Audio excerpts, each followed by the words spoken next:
بسم اللہ الرحمن الرحیم۔ پیارے دوستو، سورۃ اخلاص وہ مبارک سورت ہے جو الحمدللہ ہر مسلمان کو یاد ہوتی ہے، اور اس سورہ مبارکہ کے فضائل بھی بے شمار ہیں، اور ان کا حصول بھی اللہ پاک کی رحمت سے ہر ایک کے لیے آسان ہے، بس ضرورت توجہ اور اہتمام کرنے کی ہے۔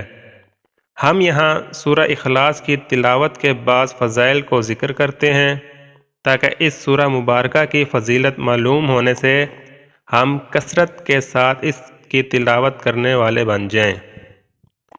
ایک مرتبہ سورہ اخلاص پڑھنے کی فضیلت۔ رسول اللہ صلی اللہ علیہ وسلم نے فرمایا، جس شخص نے قل هو اللہ احد پڑھا، اس نے گویا ایک تہائی قرآن پڑھا۔ فرض نماز کے بعد 10 مرتبہ سورۃ اخلاص پڑھنے کی فضیلت۔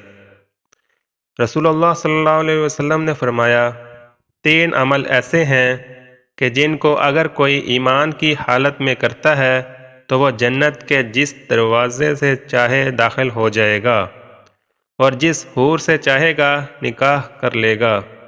نمبر 1، جو اپنے قاتل کو معاف کر دے۔ نمبر 2، جو خفیہ طور پر کسی کا قرض ادا کر دے۔ نمبر 3، جو ہر فرض نماز کے بعد 10 مرتبہ سورۃ اخلاص پڑھے۔ حضرت ابو بکر صدیق رضی اللہ عنہ نے رسول اللہ صلی اللہ علیہ وسلم کی خدمت میں عرض کیا، یا رسول اللہ صلی اللہ علیہ وسلم، اگر ان میں سے کوئی ایک کام کرے، آپ صلی اللہ علیہ وسلم نے فرمایا، اسے بھی یہی درجہ حاصل ہوگا۔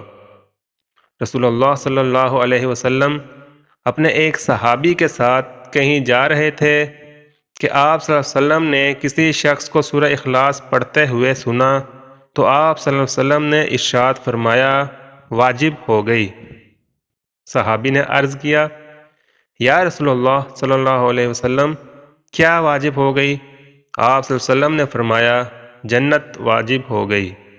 حضرت جریر بن عبداللہ رضی اللہ عنہما سے مروی ہے کہ رسول اللہ صلی اللہ علیہ وسلم نے فرمایا، جس نے اپنے گھر میں داخل ہوتے وقت قل هو اللہ احد پڑھی، یہ سورت اس کے گھر اور پڑوسیوں کے گھر سے شر کو دور بھگا دیتی ہے۔